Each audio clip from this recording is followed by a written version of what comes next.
Welcome back to another episode of the Two Christian Dudes podcast.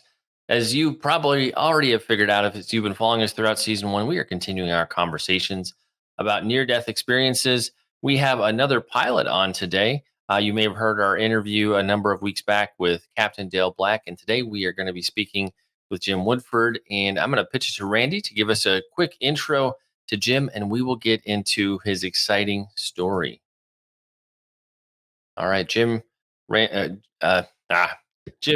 welcome to the conversation. Randy, take it away, sir. Jim, it's great to have you.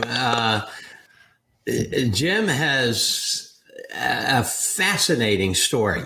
He was a successful businessman, pilot, as Sean mentioned, and then a rare disease killed him.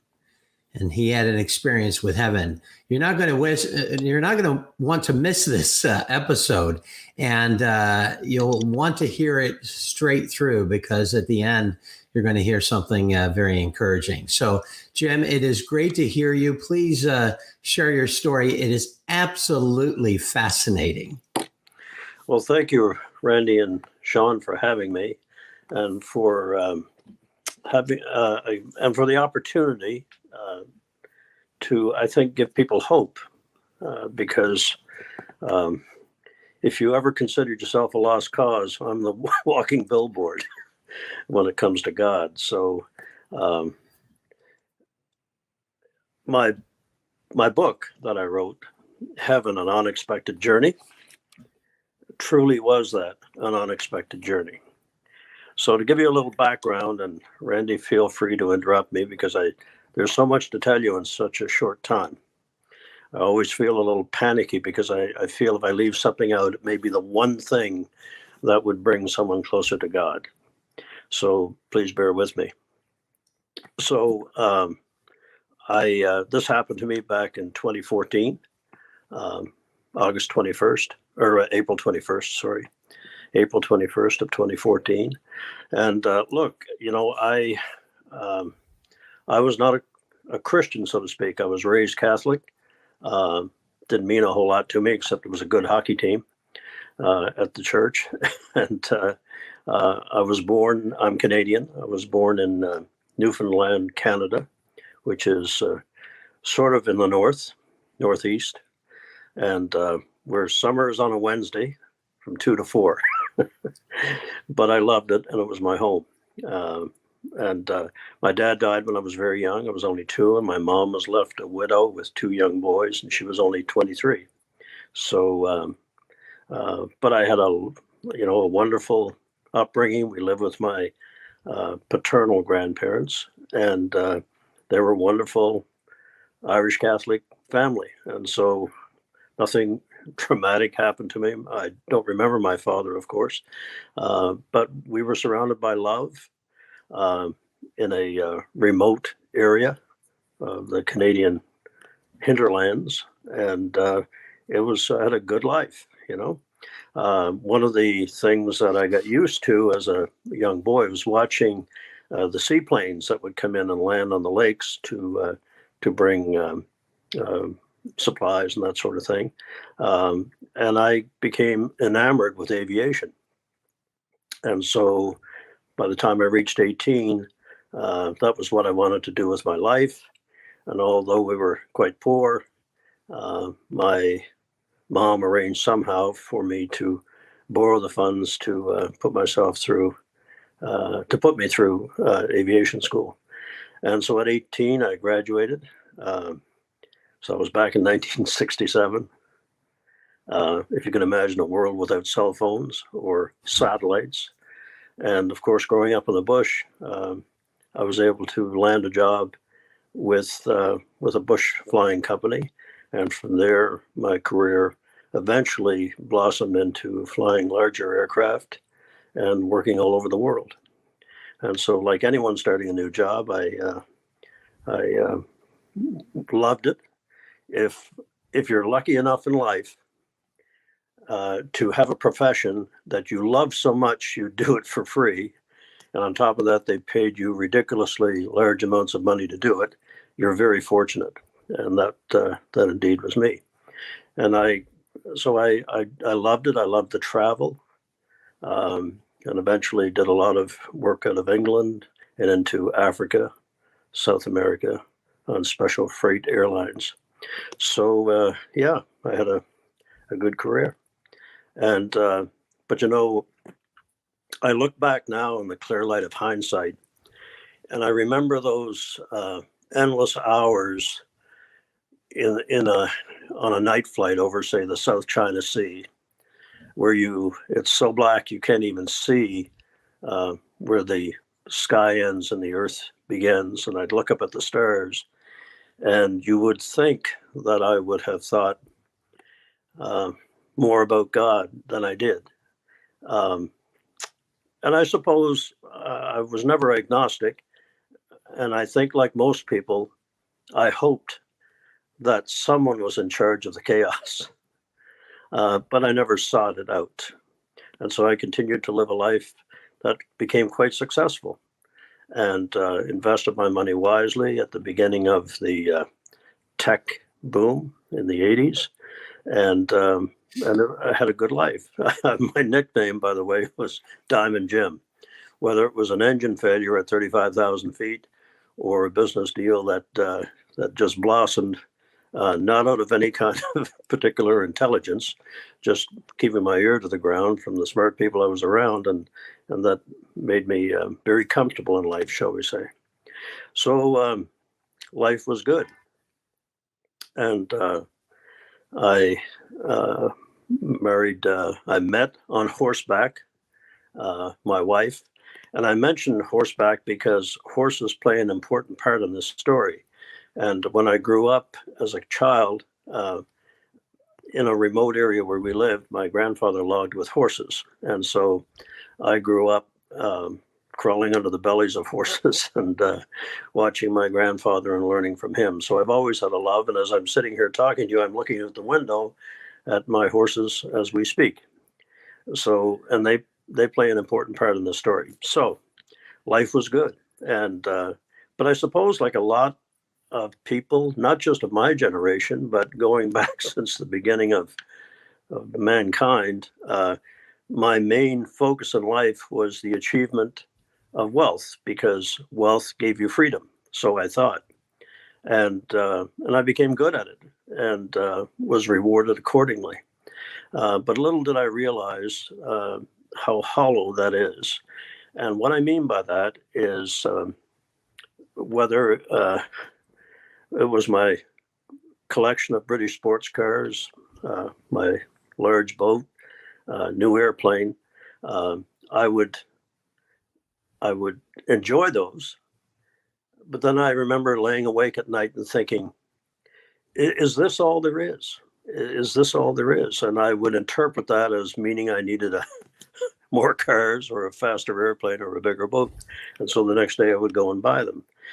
But what I was searching for was something far beyond the wealth of this world. I just didn't know it. And I look back now in absolute amazement that I never really realized it was the absence of God in my life that was creating this emptiness. And so, a charmed life, a beautiful, loving family, and wealth sufficient to take care of pretty much anything I wanted or needed. And on top of that, I was blessed with a good health all my life, and never had so much more than a head cold. But in 2009, 2010, I began to feel different, and I, of course, put it to one side because with my nickname of Diamond Jim, I can overcome anything. So arrogance is a difficult thing. You don't really realize how arrogant you are until you're faced with a true calamity in your life. I have learned the hard way, gentlemen and viewers, that you have to come to the end of yourself before you find the beginning of God. And that's what happened to me. So, to get to the point, I became more and more ill, and then woke up one morning and was unable to stand or and was quite ill. I remember that Sunday morning, my wife had gone to church, and of course, I never went. And but when she came home, and she's a nurse, she immediately. It was a Sunday, so I had to wait till Monday to see my doctor. And I went to see him, and he examined me and said, "Well, I think you just have maybe a flu that's coming on, so just go home and rest." And so I did, and if nothing improved, in fact, it went downhill. And a couple of days later, I couldn't keep food down, and the paralysis was becoming more pronounced. I was having difficulty walking. So I went in again, and now he was annoyed with me and assured me I was fine.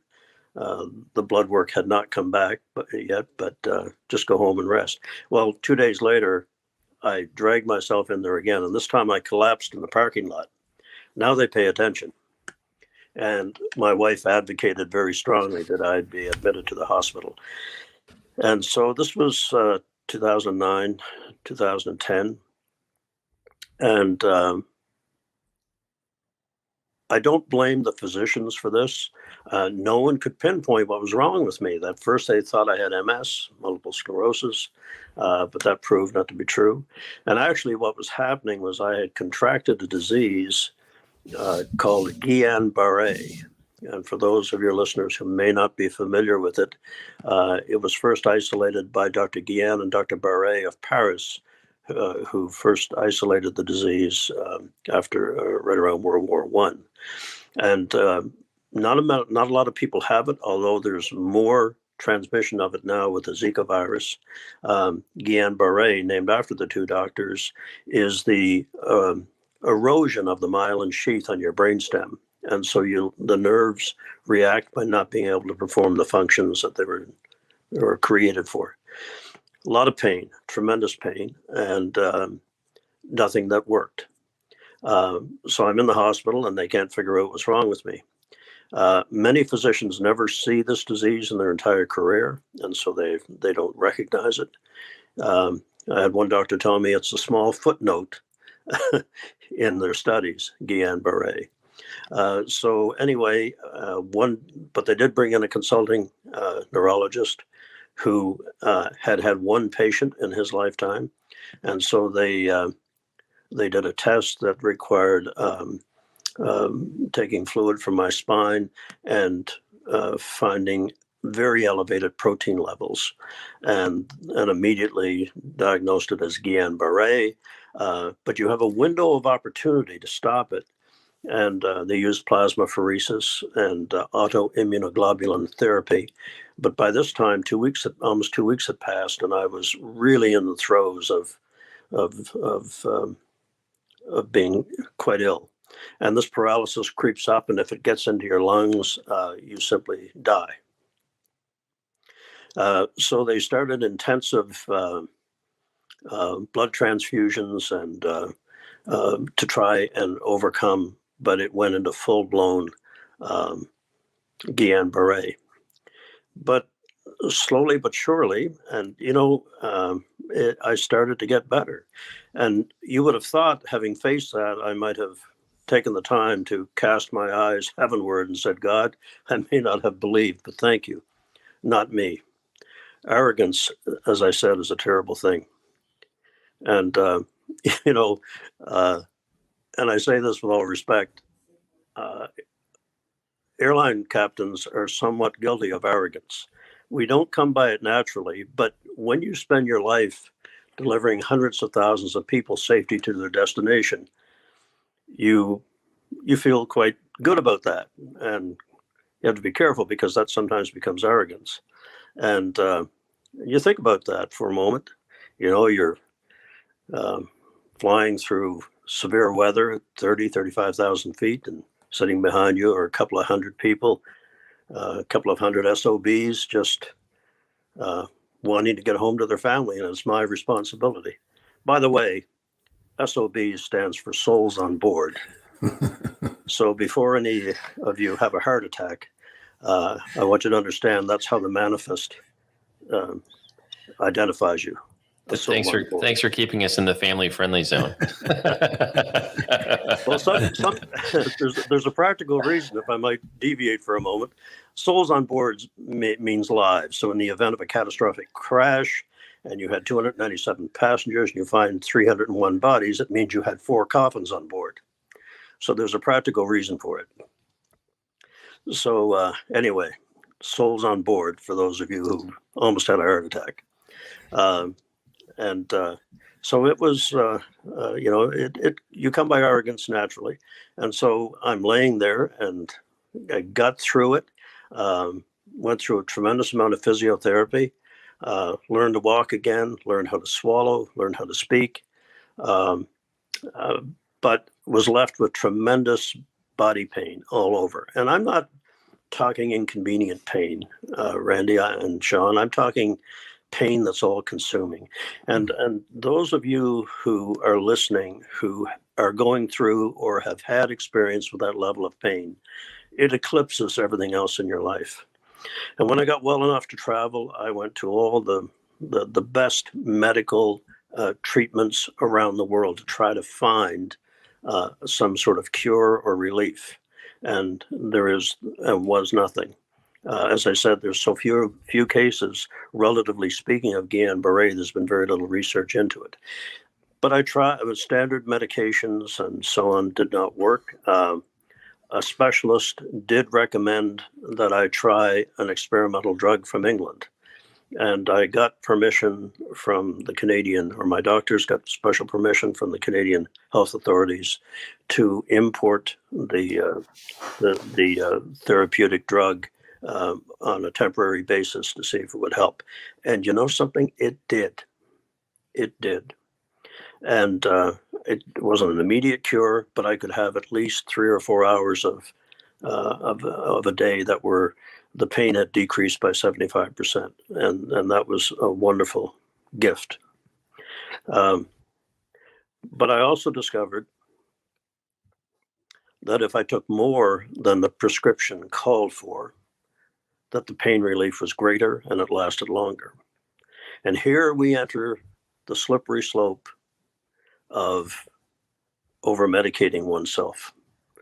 But having spent 3 years in absolute pain and isolation, and having lost my ability to ride my horses, to fly a plane, to do all the sports that I loved, to suddenly be able to get some semblance of that back, I grabbed at it.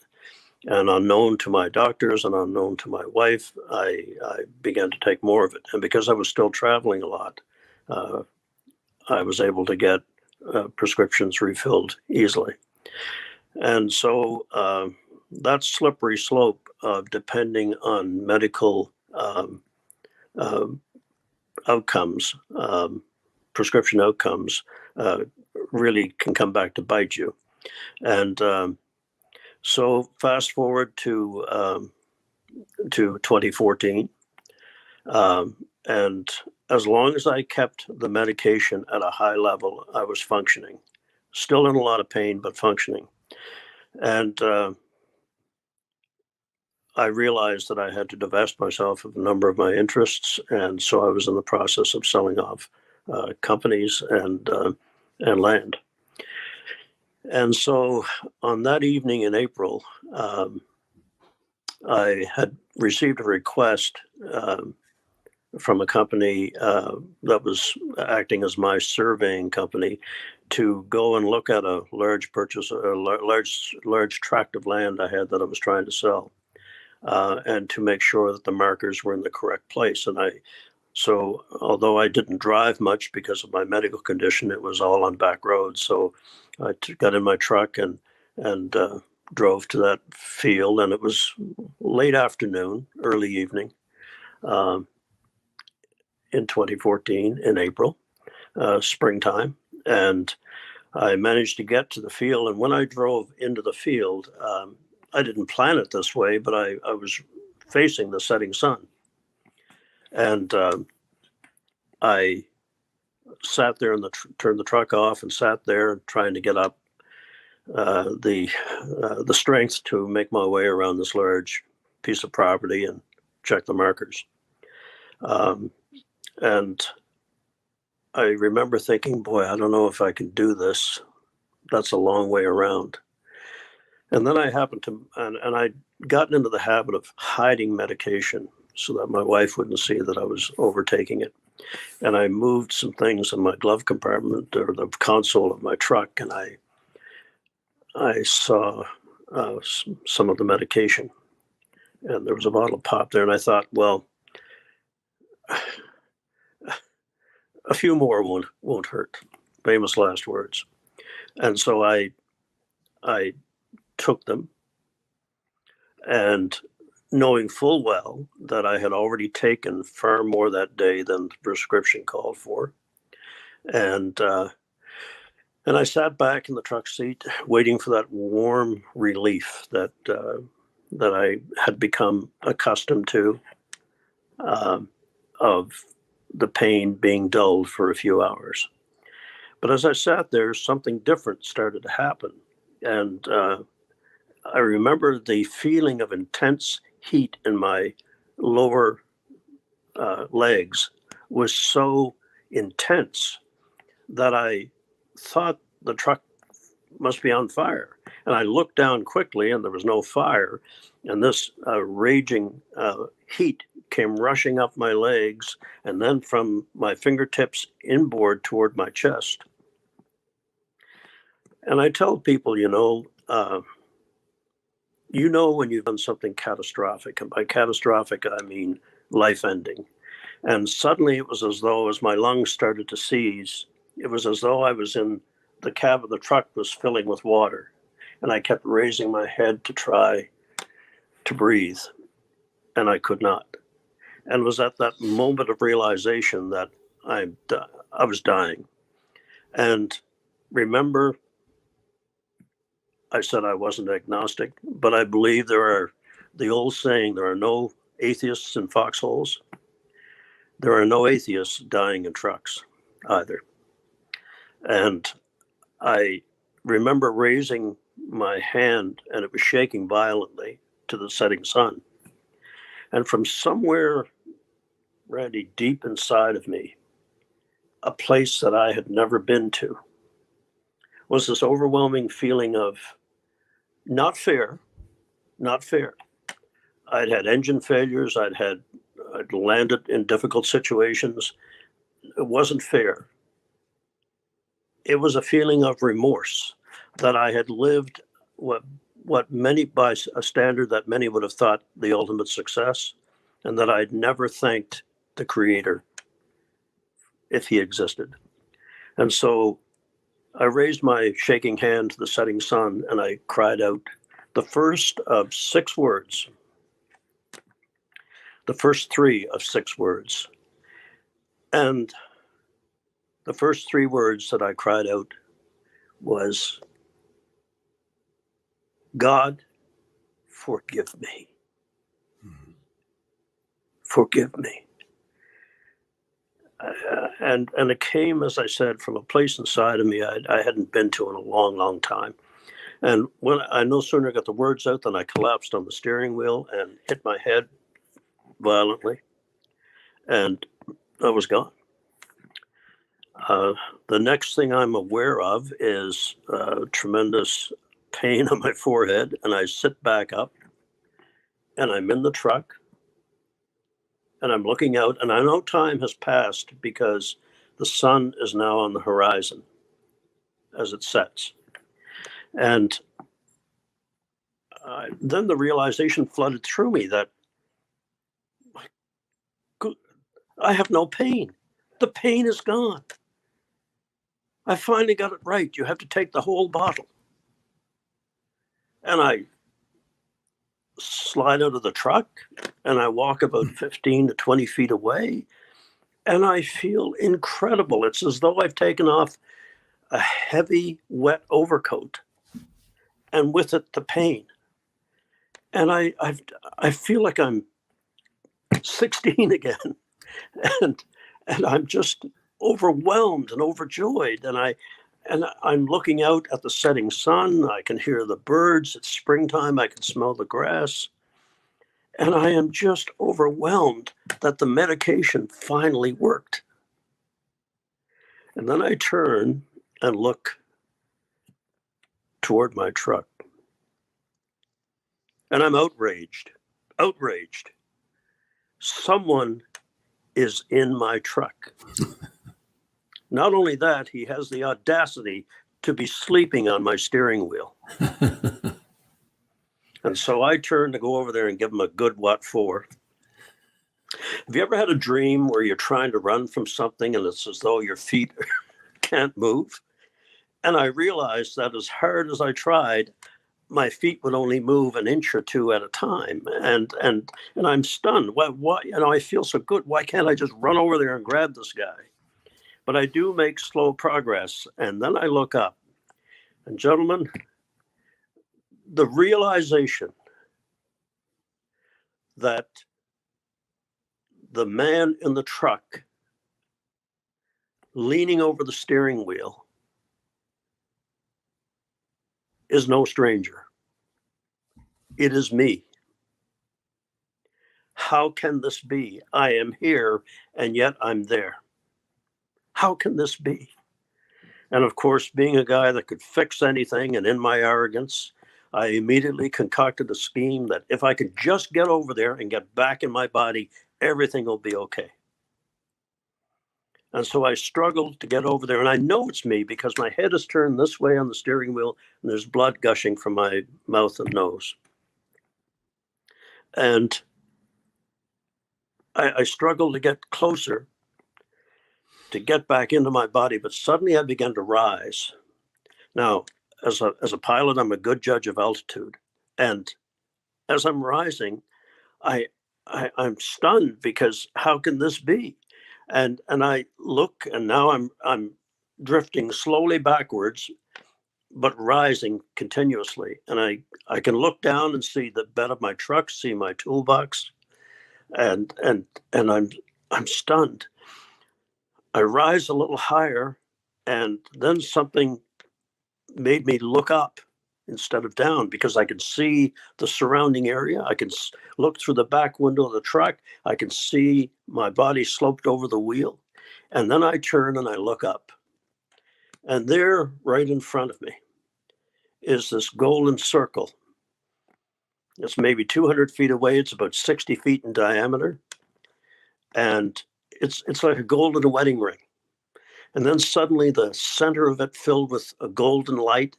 And I had the impression that it swung inwards and backwards like the door of an old-fashioned safe. And immediately my body went into a reclining position of about 45 degrees. And I mean, unless you've lived under a rock in a cave, I think everyone has heard of the tunnel of light, but I never paid any attention to it. And suddenly I began to go forward toward this tunnel of light. And as I went through the ring, I could see what was an immense distance, and all of it covered with cloud that was golden, but a distinct path through the center. And it seemed once I realized what this was, it was as though I had pushed the throttles on an L1011 forward on V to achieve V1 on takeoff. And I felt this tremendous force of speed. And I went at tremendous speed into this tunnel of light, reclining backwards about 45 degrees. And to give you an idea of the speed, I could feel the stars streaming by, see the stars streaming by. I mentioned that in Baltimore one night when I was speaking. There was a young guy in the front row, and he said, sounds like the opening of the Star Trek to me. And that's a pretty good analogy. It was the stars streaming by. And I was terrified because being a technical person, always understanding why things were happening, wanting to learn, I was absolutely baffled. There was no rationale, no technical reason I could attach to this. And I'm the other thing that I remember vividly was that when you're going fast, whether you're in your convertible or in a speedboat or on your motorbike, you hear the rush of the wind. You hear the noise of the air.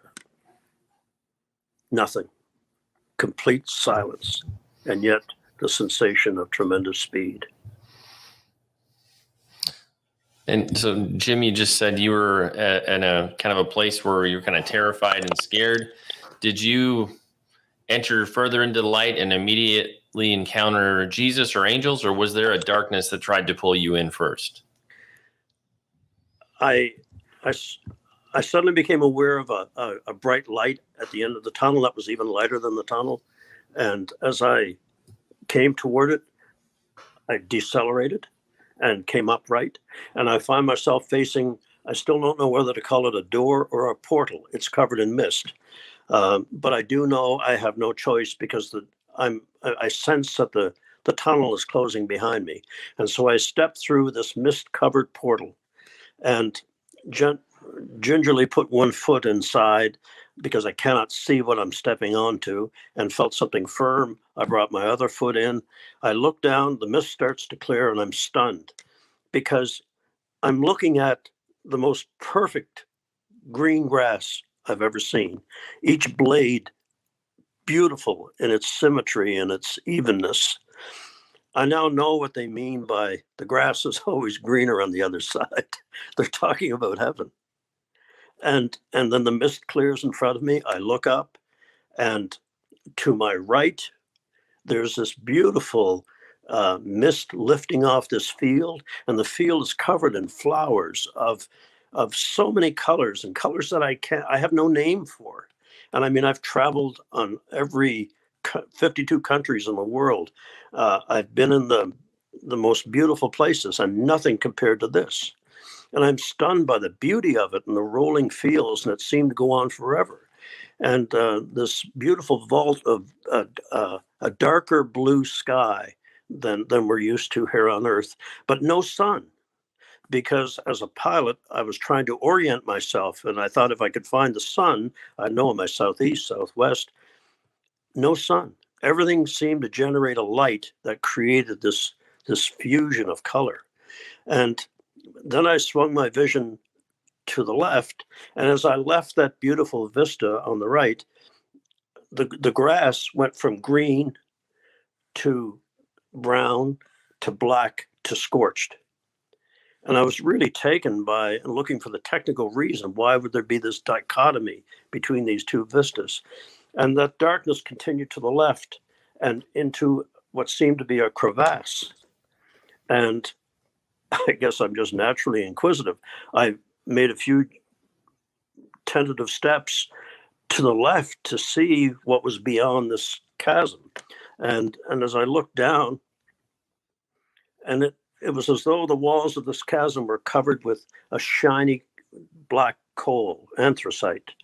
And as I looked down, the first thing I saw was at the very pit of the bottom of this abyss, was a fire, a red fire, as though you would glimpse a campfire in a distant valley.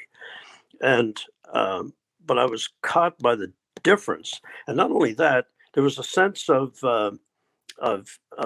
gloom, a miasma. I've learned a sense of dread. I think ever since we crawled out of caves, we've always feared the darkness.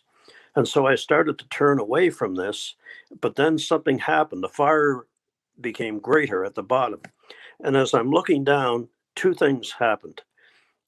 The brightness of the fire increased, and I realized that down and looking sideways, it was as though a door had opened, a large door. And I could hear a sound for the first time. And the sound was the sound of two large doors being forced open on hinges that had not been oiled, and you could hear them screeching and so on, and just rusty. And of course that flooded more light, so I realized the light was coming from the side to the bottom. And then, to my utter amazement, something shuffled out of that doorway. The doorway was huge, and so was the creature that came out. And I'm looking down on it, and it appeared to have a form, large, round. It was on fire. Its body was on fire. Its head was squat on its shoulders, and it seemed to be searching around the bottom of this pit for something.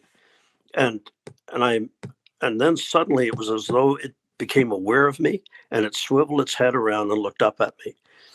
And fellas, I can tell you something. The look of hatred that I saw in its glowing eyes, not just for me, but for all of mankind, will stay with me forever.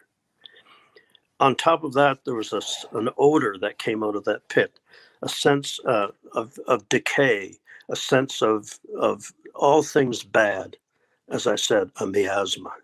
And I turned because I couldn't bear to look at it.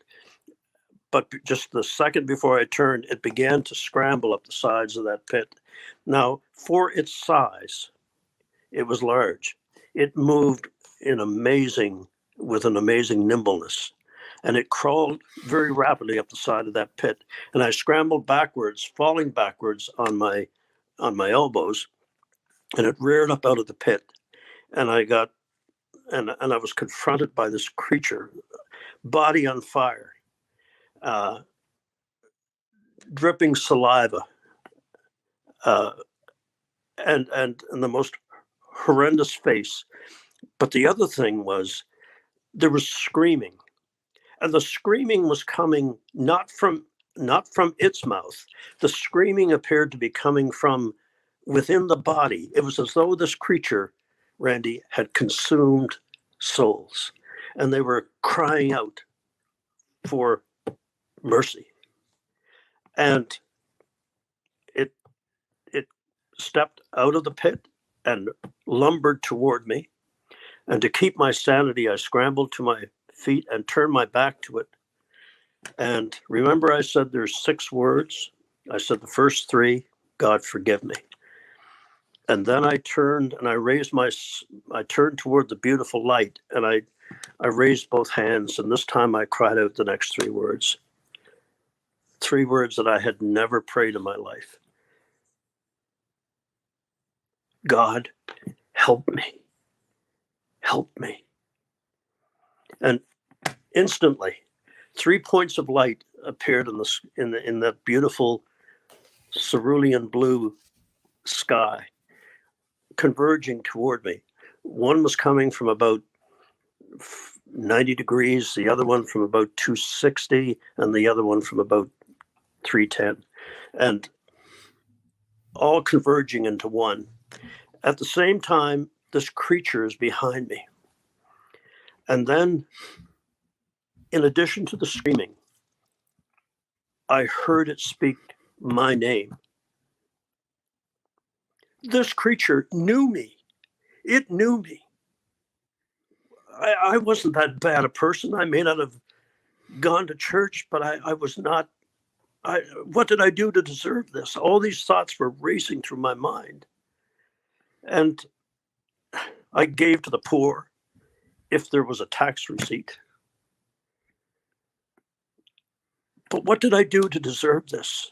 And it had a strange voice. It was in between a growl and a whisper. And I could hear it saying, Jim, we are here for you. We are here for you. Join us. Come to us. And I honestly believe that had I turned at that moment and looked into its face, I would have been snatched. But instead, I concentrated on this beautiful light coming toward me. And all of a sudden, the lights fused together, and I'm looking at this light traveling toward me, and the light washed over me. And at that point, I turned to look back. And Randy, when that light struck that creature, it screeched and screamed in agony and scrambled backwards like a rat running for cover. Darkness and evil cannot live in the light of God. It must not live in the light of God. And I turned back to look, and I may not have gone to church. but I knew what an angel was. And suddenly I'm looking at three magnificent beings coming toward me. Very tall, very elegant, silver, long hair, beautiful golden light, which was, as I learned later, a refraction of their golden wings that creates this what we call a halo. It's the light on their silver hair from their wings when their wings are extended. And I remember being astonished because the feeling of love and peace and safety that flooded over me when just mere seconds before I felt all this hatred and evil toward me was truly overwhelming. And so they came right up to me, and the first one approached me. And of all the things that I will always remember about this incredible encounter were their eyes. Now imagine these creatures, these beautiful creatures, 10 feet tall, another one about 12 feet tall, and then the one coming behind, dressed in warrior gear, truly a guardian angel, about 15 feet tall. So these are wonderful creatures. So the first one walks up to me and looks down at me. And the thing that I'll always remember, their violet eyes. Violet eyes. And then he spoke to me, and his lips didn't move. It was more than telepathy. He was in my mind, and I was in his. And I say he or his. Look, I don't want to use the word androgynous, but they looked like the best of all of us. They had the gentleness of a female and the strength of a warrior, and just this incredible combination of everything that's good. And all of a sudden, I feel this wonderful arm come up and come around my shoulder, and then I'm conscious that this magnificent, huge feathered wing came out around his arm, and he pressed me into his chest. And I looked up into those violet eyes, and I hear this in my mind, this beautiful voice that said to me, "Fear not, James, for we are your constant friends." And now, as you gentlemen probably know, whenever you get an email or a text or a letter from me, I always sign it, "Your constant friend." And so there I am, cuddled up to something that I thought was just a myth, a legend. And I felt so safe and warm. And I have to tell you this, I know we're running late, but I have to tell you this. As I'm being hugged, I suddenly became aware of the incredible smell of warm tapioca. Now, bear with me. And I'm not here to start the Church of the Holy Tapioca. I'm not. But here's something you should know, because you will all experience this. God knows what a huge difference this is for us to encounter him and his beings. And so he gives us something that we loved as a child to make us feel we have come home. And when I was a young boy walking home through a snowstorm in northern Canada in the middle of June, I'd get to my grandmother's house, and I'd go in, and on her wood stove, she would have made warm tapioca for me. Isn't that wonderful? And for some of you, it may be the smell of your mom's perfume. It might be the smell of your dad's burn. It might be any of those things that brought you joy as a child. And for me, it was the smell of tapioca. So I don't mean to digress, Sean, but I'll help you digress a little bit, Jim, because for me, when I met my grandmother in heaven, it was chocolate chip cookies. Really? Yes, that was when I visited her home. That's what I smelled, the first smell. It was kind of a musty odor otherwise in the little bungalow, but those chocolate chip cookies. Yeah. And that was the fragrance in heaven. Yeah. You know, our viewers, Jim, have noted the sometimes the variance in the stories. That is, each of us accounts something a little bit differently, or sometimes significantly differently than what others have mentioned.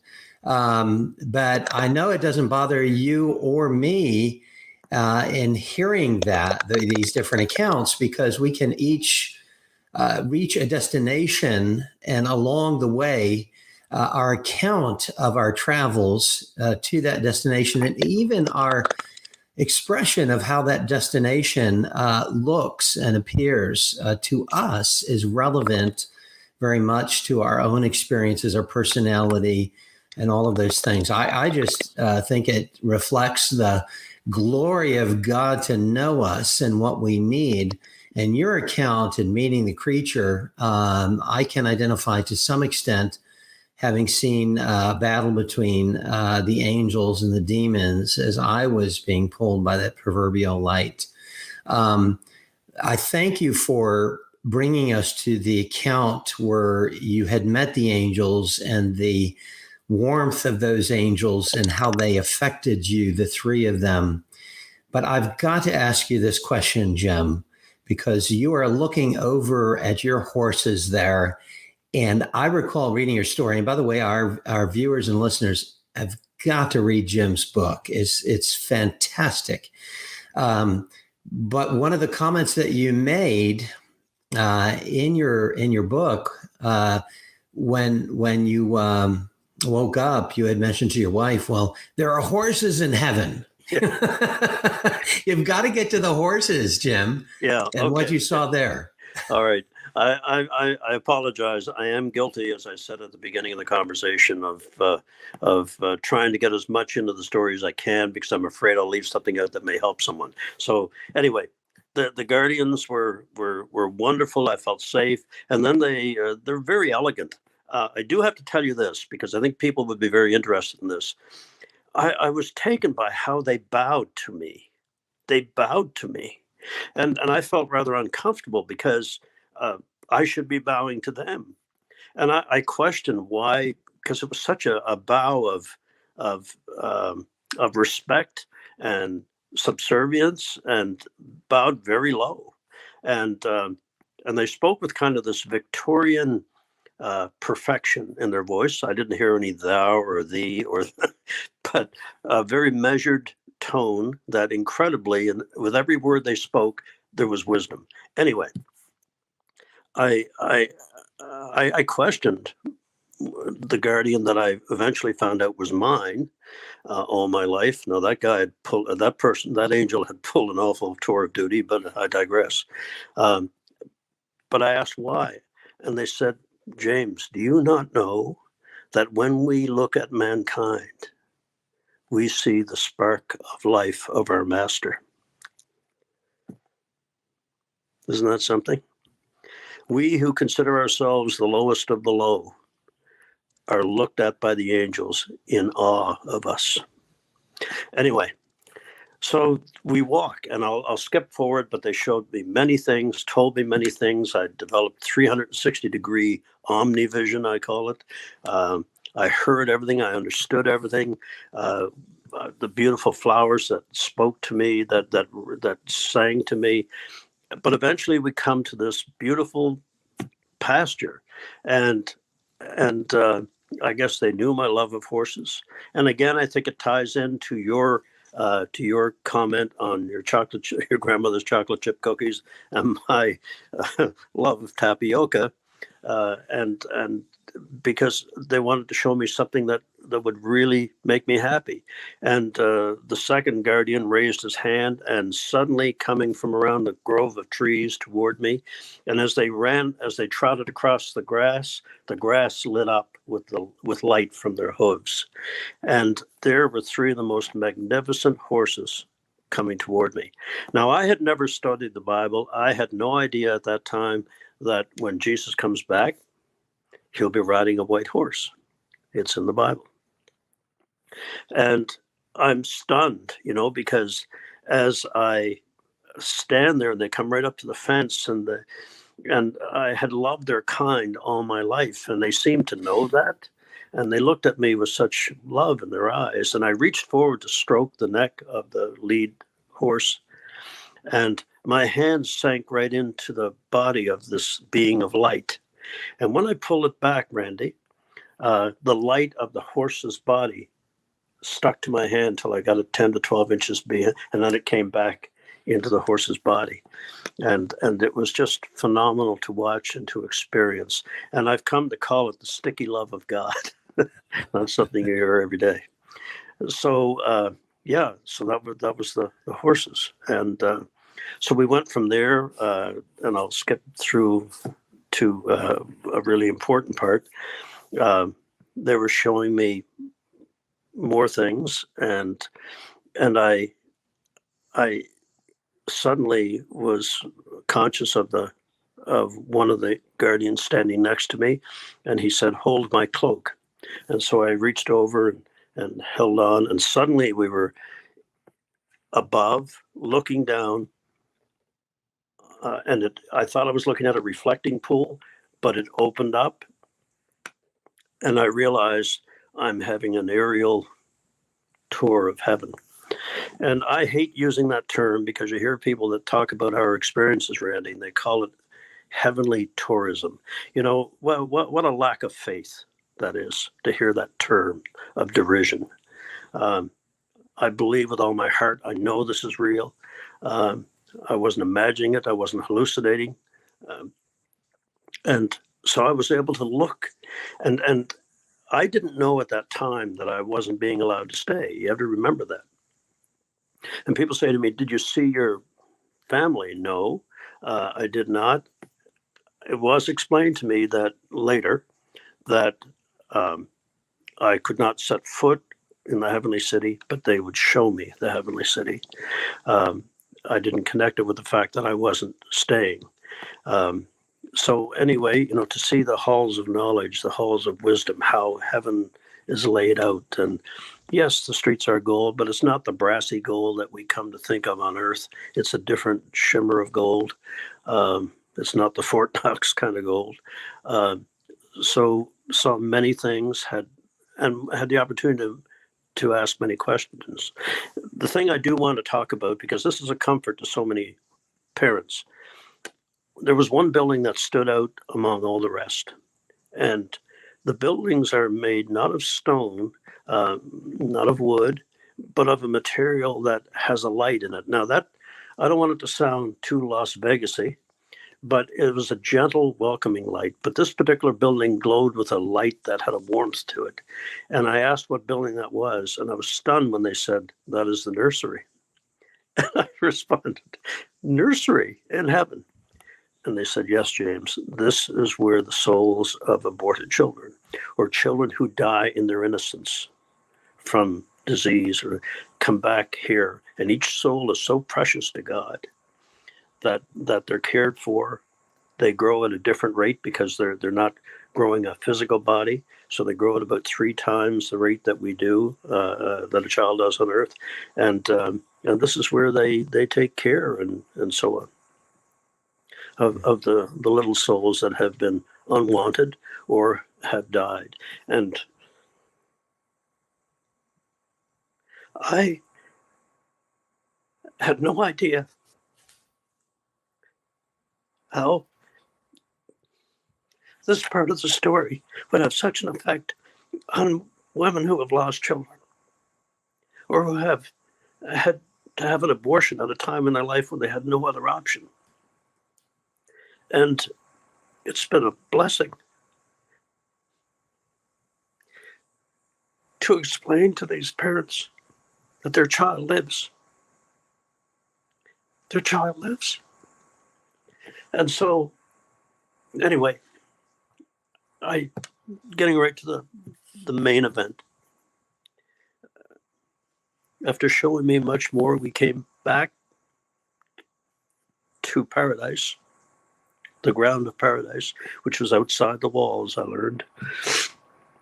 And I was looking once again at the horses, and I realized I hadn't seen my guardian for a while. So I turned to look for him, and I saw him, and he was about no more than maybe 40, 50 feet away on a small rise. And but when I looked, he was bent over, almost in a kneeling position, and was holding up a book.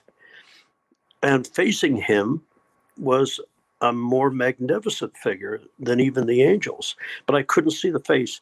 And it was in profile to me. Do you know how you drive down a hot road on a warm summer day, and there's a shimmer on the pavement? There was this kind of shimmer covering the features of this magnificent being but clearly he was reading what the guardian was holding up. And I took note of the book that the guardian had taken out of his sleeve. And it was as thin as a cheap roadside diner menu. And suddenly the awareness came over me that what the guardian was holding was the book of my life. And instead of it being a book filled with good deeds and kindness, all I had to show for a life that I thought was the epitome of success was this tiny, tiny book. Thin.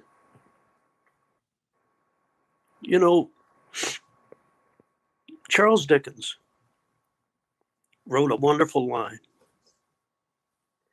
when he wrote, "Mankind should have been my business." And instead, it was all about the pursuit of wealth. And all I had to show for it, although I thought myself a kind person, all I had to show for it was this little thin book. I am determined, fellas, that to live my life now, that when I go back, if they permit me to go back, when they open the book of my life for this chapter, they're going to need 3 angels and a forklift to get it open. So anyway, I'm watching, and this figure is leaning forward, clearly intent on the little bit that's written in there, and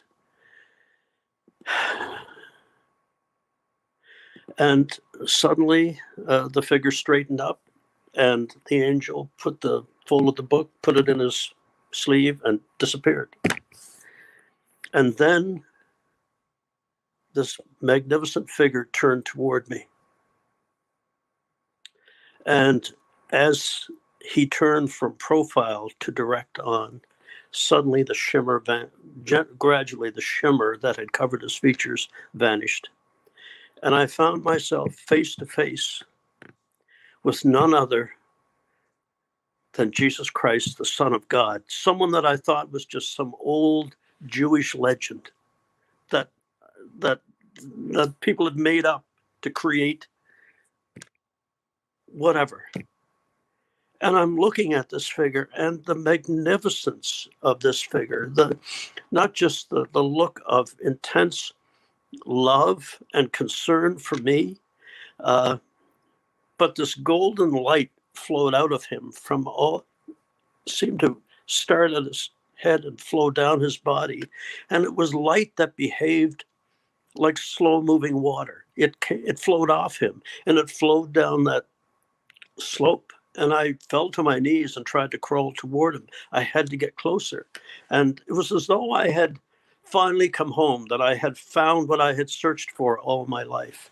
And I started to crawl toward him and to get closer. And then his eyes looked into mine. And when I looked into those eyes of gray and green and blue, I was lost in the love of eternity. This magnificent creature knew me too, but this was a creature of love and forgiveness and desired to know me better. And for a split second, and Randy, you probably experienced this too, although my intellect knew better, it was as though when my eyes met his, it was as though I was the only one in creation, the only one he had ever created. He knew me that intimately and loved me that deeply. And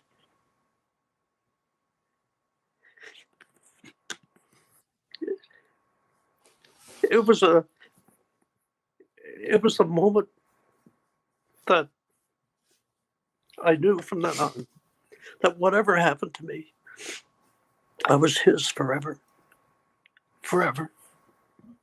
But I just wanted to be around him. And I tried to crawl closer to him, and two guardians appeared beside me and held me back. And I struggled free and continued to climb toward him. And suddenly he raised his right hand, and there was no mistaking what the gesture meant. He was still smiling in a gentle way, but this was a definite command to stop. And I remember the feeling inside of me of not being allowed to come closer. And I waited with, I don't know, bated breath, I guess, if I was breathing, but I was just completely enveloped in the love of his eyes. And then I guess I must have taken another step or two or crawled on my knees, and I heard all of a sudden he raised his hand even higher. And Randy, when he raised his hand, his cloak fell back, and I saw the remains of the crucifixion. And then he looked intently at me, and he began to speak to me. And people say to me, what did it sound like? How can I possibly, I attempt to, but how can I possibly be accurate? But suddenly I heard his voice, and with him, unlike the angels, which was more of a telepathy, not telepathy, but a mind thing, Jesus' face moved just as you or I would, speaking to each other. And then I heard the voice of the Son of God, and it stunned me that he knew my name. He knew me.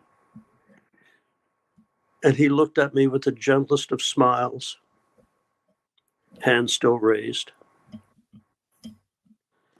meaning to not come forward. And he said to me, James, my son, this is not yet your time.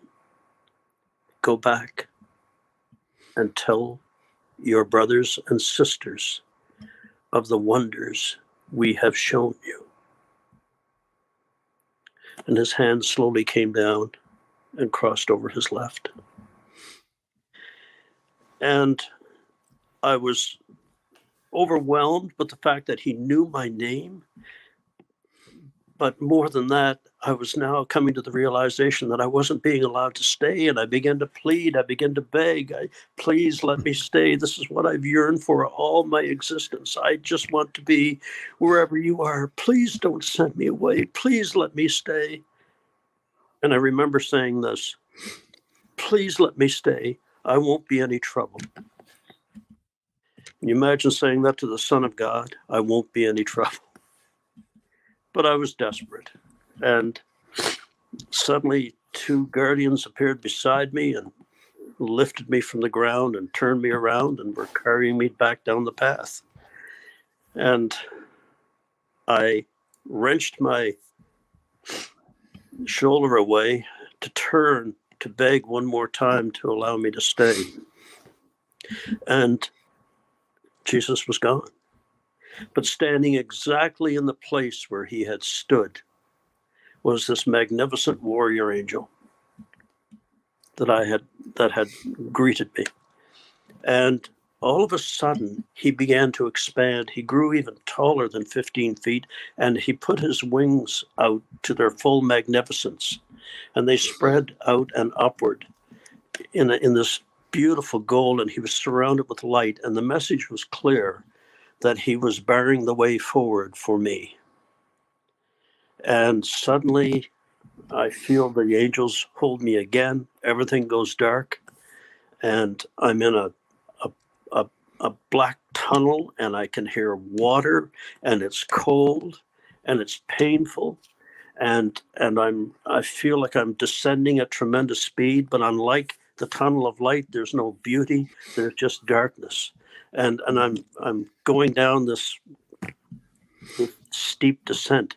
And suddenly, I guess they tell me that I scared the daylights out of the nurses because I had been, of course, triaged, and they had told my wife that there was no hope of me coming back, that there was no brain sign, no sign of dreaming, no sign of hallucinating, nothing. And brain sign, of course, is the measure of death, not heartbeat.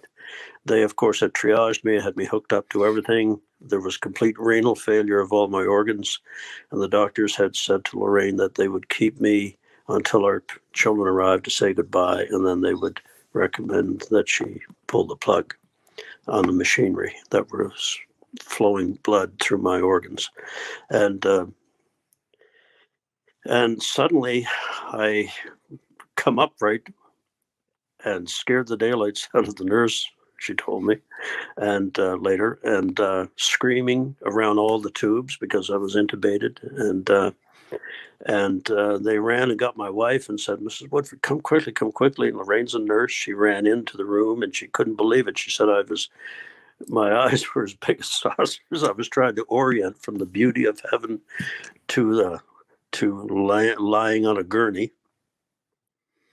And she climbed up on the bed with me and started to cry, and they were watching my blood pressure come back to normal. All my organs start to operate again. So eventually they pulled the tube out so I could speak clearly, and my throat was terribly sore and raw. And I looked into my wife's pretty face, and I said, Lorraine, I saw Jesus, and Jesus has horses." Of all the things I could have said to her, Jesus has horses. And I'm back. Wow, there's so many directions we could go after everything you've shared. But I want to be conscious of our time because we are starting to get to the end of our time together today. In terms of what you understood is why you came back, what your mission, your calling was on this side of your heaven journey, what shifted for you? How was your mission different on this side of your experience? Just let me quickly tell you this. What the words that Jesus said to me, James, he knew my name, my son. He's the father of us all. This is not yet your time. That implies to me that if I live a good life, there will be a time when I'll go back. Go and tell, which I'm doing with you now, your brothers and sisters of the wonders we have shown. And that's what I try to do every day. And, and the cynics out there, when they see me hawking a book, the funds from this book go to help all the poor that we can find. It's not a lot, but we do what we can. That's another thing that I think that has been noted by some of the listeners or viewers, and I too, Jim, have authored a book. They think, oh, well, they're just taking advantage of the opportunity, really. And that kind of discounts the story in itself. In reality, many of the accounts that we've heard really are those that where either the author has reluctantly entered into writing a book or has been compelled by this edict that they felt from the Lord saying, you need to share this story.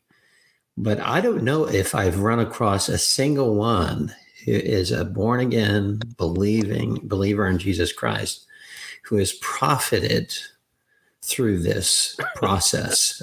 Well, there we go. Jim hasn't either, So it all goes back into the ministry. It all goes back to helping others. Well, sadly, as we all know, there are, shall we say, people preaching that do it for money only. And so the rest of us are tarred with that brush. I don't look for any of that. I don't want any of that, but we do want to help all we can. Yes. And your story, Jim, gives glory to Jesus Christ. And that's what I think is the determinant of what is a testimony that the Lord wants to be shared publicly in forms like this versus others who may share it and kind of give that glory to them. They feel enlightened or something to that effect. I know Jim and I share this. I actually have to say, Jim, to you, that when I hear you, and I've heard your story before, of course, read your book, that I have an affinity for what you went through. And there may be a few others as well, where I'm with you in that experience. That is, I have a koinonia relationship with what you've gone through. Even though our accounts are varied, there is that very identifiable kind of feeling and gripping. I don't know if viewers noticed I was kind of tearing up because when you went there, Jesus, I couldn't hold it in. There's that, to me, personally testifies of the reality and also the need to tell this story publicly and to give glory to the Lord of his reality and his truth and his love. So, Jim, I just have one final question for you. You've shared very openly in your account. The question I have is, and you've touched on it before, but this experience in and of itself, why do you think that the Lord gave you this experience? Because not everybody does have this experience. Why do you think he gave it to you, especially you, and what have you done with it? Obviously, we've done a lot of good things with it, but what's your kind of central message that you want to convey to others? That's something I've often thought about. And why me? And in the first few times that I started to speak publicly about this, I said, I have no idea why God chose me. And there was an older pastor in the front pew of the church, and he stood up immediately and he said, Jim, why not you? Why not you? And he said, you will live a life of criticism, but none of that will matter because you are doing what God told you to do. Go and tell your brothers and sisters. And so that's what drives me. And it was my friends at Destiny Publishing, who I met through my co-author, Tom Gardner, who convinced me really to do the book, because I too had concerns about being perceived as someone who did this for money. And sadly, as I said earlier, there are people that do it. But so coming back to your original question, Randy, I really don't know, but I'm trying to do the best job I can for God. And when Jesus asks you to do something, man, you get filled with a feeling of power that you never felt before. So I'm just doing what I was told. Well, and I'll say for me, in terms of Jim's story, a couple things that stand out as I try to think in my mind and contrast with what others have shared. Certainly, the horses in heaven, that's an element that's unique. We've had another guest talk about encountering her dogs in heaven, and not everybody experiences animals in heaven, but that's certainly something unique from Jim's story. And then for me, I love the interaction that he had with the angels. Not everybody has that depth or that much experience encountering angels in heaven, and so that's something that really just stood out to me from his story. Randy, I don't know if you want to comment anything for you that really stands out from Jim's story.